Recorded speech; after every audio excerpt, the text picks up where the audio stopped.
आगे आइए, क्या सरकारों के पीछे पड़े हुए हो? ये बहुत बड़ा षड्यंत्र है।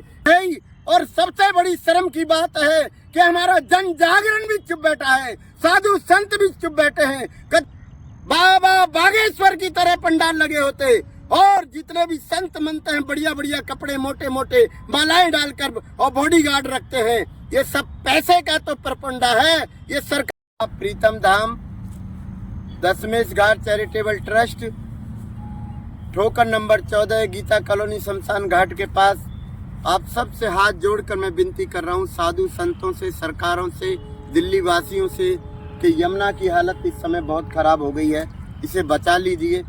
जन जागरण की जरूरत है। आप लोग बाहर निकल कर आइए। मैं 40 दिन तक आप सबके समक्ष आ रहा हूँ। आज पड़पड़गंज और लक्ष्मी नगर विधानसभा में आऊँगा। यमुना को बचाने के लिए आपके दरवाजे पे भीख मांगने आ रहा हूँ, यमुना के लिए कि यमुना बचा लो। मुझे आपसे पैसे की बहुत जरूरत नहीं है, मुझे पैसा नहीं चाहिए, केवल आप चाहिए, धर्म योद्धा चाहिए, केवल यमुना को बचाने के लिए। आप इतना सा काम करिए कि अपने दरवाजे पर खड़े होकर यमुना को बचाने के लिए एक कदम बढ़ के तो देखिए। अगर आप एक कदम बढ़ेंगे तभी। ये कार्य साधु संतों का है, सरकारों का है, ये कार्य आचार्यों का है, ये महामंडलेश्वरों का है, जो कथावाचक है उनका है कि बाहर निकलकर सड़कों पर आए, यमुना को बचाएं। नहीं तो हालत आप देख ही रहे हैं कि प्रदूषण की क्या हालत हो गई है दिल्ली के अंदर। सारे स्कूल 12वीं तक के स्कूल बंद कर दिए। बच्चों की शिक्षा तो खराब हो ही रही है, बच्चों को पढ़ने लायक नहीं छोड़ा आपने। शिक्षा का दोहन हो रहा है, जल का दोहन हो रहा है, नदियों का दोहन हो रहा है और पर्यावरण का दोहन आ रहा है। किसके लिए ये सब कर रहे हैं? किसके लिए पैसा कमा रहे हो? मेरी समझ में ये नहीं आ रहा। खाने के लिए 84 लाख योनियों के अंदर एक मनुष्य ऐसा है जो पैसे को इकट्ठा करता है, बाकी किसी जीव को कमाने की जरूरत नहीं पड़ती। और भगवान उनके लिए भी, एक हाथी के लिए भी इतना बड़ा कार्य करता है, उसको खाने के लिए तैयार करता है। और एक चींटी के लिए भी खाने के लिए तैयार करता है, खाने के लिए तैयार करता है। सुबह सब खाते हैं अपने अपने दरवाजे पर और रात को भूखा कोई नहीं सोता। लेकिन मनुष्य जाति के अंदर 28 करोड़ आदमी पूरे विश्व के अंदर भूखा सो रहा है। 9 करोड़ हमारे भारत के अंदर सो रहे हैं। केवल किस लिए?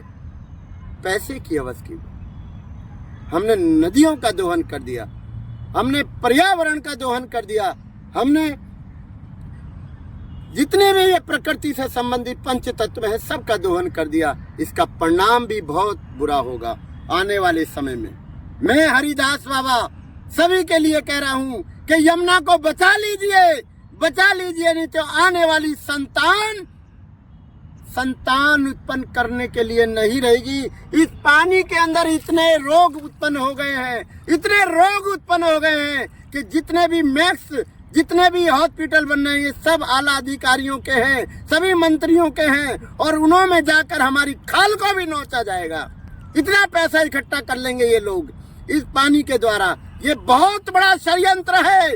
नदी के अंदर इतना वायरस पैदा हो गया, इतना कीटाणु पैदा हो गए जो 90% हमारे पानी के द्वारा शरीर के अंदर जा रहे हैं। अगर आप भी नहीं जागे अपनी संतानों के लिए तो फिर कुछ नहीं परमात्मा कर पाएगा। नदी तो जब आएगी अपने रूप में तो पैसे ही साफ हो जाएगी। लेकिन हम सबका नालों को फिल्टर करके सरकार डाले, ये चेतावनी है बाबा हरिदास की। अगर ऐसा नहीं हुआ तो आने वाले समय में मैं 40 दिन लगातार पद यात्रा कर रहा हूँ, 70 विधानसभाओं में जाऊंगा, सबको बताऊंगा कि ये हालत कर रखी है मेरी यमुना की। दिल्ली के अंदर 22 किलोमीटर के अंदर 122 नाले डाले जा रहे हैं। सरकार तो चुप है ही और सबसे बड़ी शर्म की बात है कि हमारा जन जागरण भी चुप बैठा है, साधु संत भी चुप बैठे हैं, कथावाचक भी चुप बैठे हुए हैं। अरे कुछ तो शर्म करो इस यमुना को बचाने के लिए। मैं प्रतिदिन यहाँ पर आता हूँ और प्रार्थना करता हूँ। मैं केवल इसलिए मेरे साथ नहीं जुड़ते कि मैं गरीब हूँ। अगर मेरे पास पैसा होता तो देवकी नंदन जी की तरह वहाँ पर पंडाल लगा होता, बाबा बागेश्वर की तरह पंडाल लगे होते और जितने भी संत मनते हैं बढ़िया बढ़िया कपड़े मोटे मोटे मालाएं डालकर और बॉडीगार्ड रखते हैं। ये सब पैसे का तो प्रपंडा है, ये सरकार के नुमाइंदे हैं। ये भी इस वर्दी का भी अपमान कर रहे हैं। नदियों के लिए, प्रकृतियों के लिए। अरे आप नहीं सोचोगे तो कौन सोचेगा? कम से कम धर्म जागरण करिए, धर्म जागरण करिए और इस माताओं को, ये नदियों को बचाने के लिए, जल बचाने के लिए, प्रकृति बचाने के लिए आगे आइए। क्या सरकारों के पीछे पड़े हुए हो? आप उसका पैसा खाते हो तो उनकी गुलामी भी आप करते हो। आप करिए। मैं हरिदास बाबा आपसे प्रार्थना कर रहा हूँ। जय माता यमुना, जय माता यमुना, जय माता यमुना।